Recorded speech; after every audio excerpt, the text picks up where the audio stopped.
The Great Escape by Saugata Bose. Netaji Subhash Chandra Bose, born in 23rd January in 1897, was one of the most famous Indian nationalist leaders who fought for the Indian independence from the British rule. To this purpose, he founded the Indian National Army (INA), which includes a women's regiment too. In 1941, the British government put the Subhash Chandra Bose under the house arrest, that is, confined him in his own house. The following narrative describes the exciting and encouraging, the courageous escape of the Subhash Chandra Bose and the clutches of the British to continue his struggle for the Indian freedom.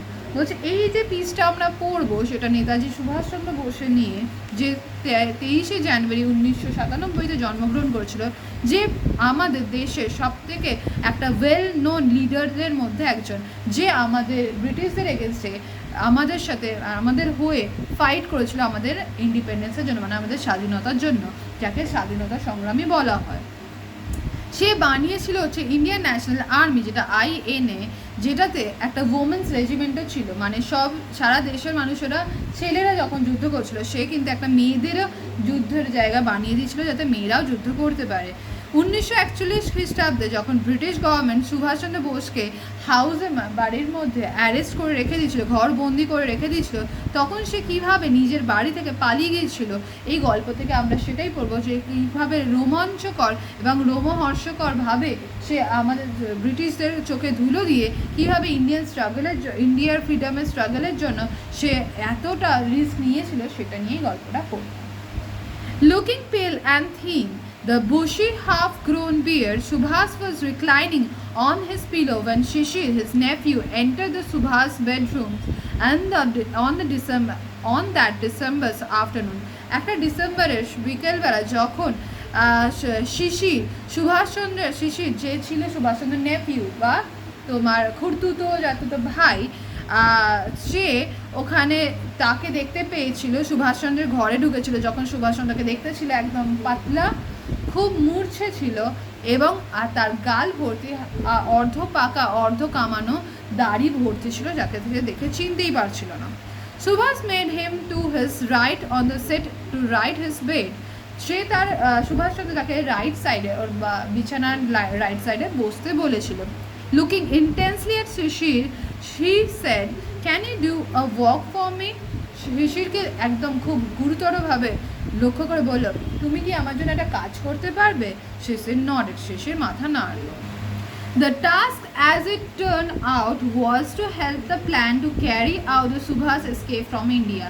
প্ল্যানটা এটাই ছিল, যেটা ওকে সাহায্য চেয়েছিল, যেটা হচ্ছে সুভাষচন্দ্র সে ঘর থেকে পালিয়ে যাবে এবং ইন্ডিয়া ছেড়ে পালিয়ে যাবে, যেখানে ওকে সাহায্য করতে হবে। Shishir would have to drive his uncle in the dead of the night to the railway station far away from Calcutta. শিশিরকে বলেছিল যে তাকে গাড়ি চালিয়ে নিয়ে যেতে হবে কলকাতা থেকে অনেক দূরেতে, যেখানে একদম মধ্যরাত্রির মধ্যে দিয়ে। From his uncle's residence at Elgin Road, Shishir walked back to the night to his own house at One Woodburn Park in a state of wonder and subdued the excitement.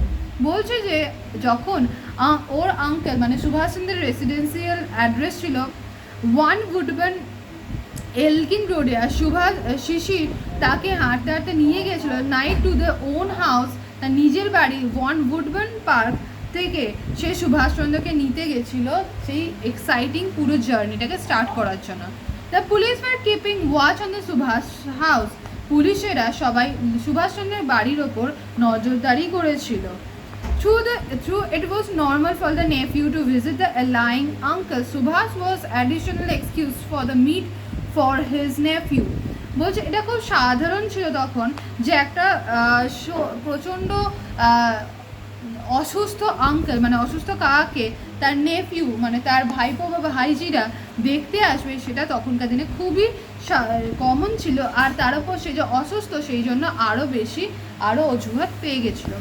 Shishir was a good at operating the radio. Shishir খুব ভালো ছিল যে radio operate খুব ভালো করতে পারতো। Radio মানে রেডিওতে ব্রডকাস্টিং কীভাবে চলছে সেটা। He help Subhash listen to the foreign broadcast. সে সুভাষচন্দ্রকে হেল্প করেছিল বাইরেকার দেশের সমস্ত খবর শোনানোর জন্য।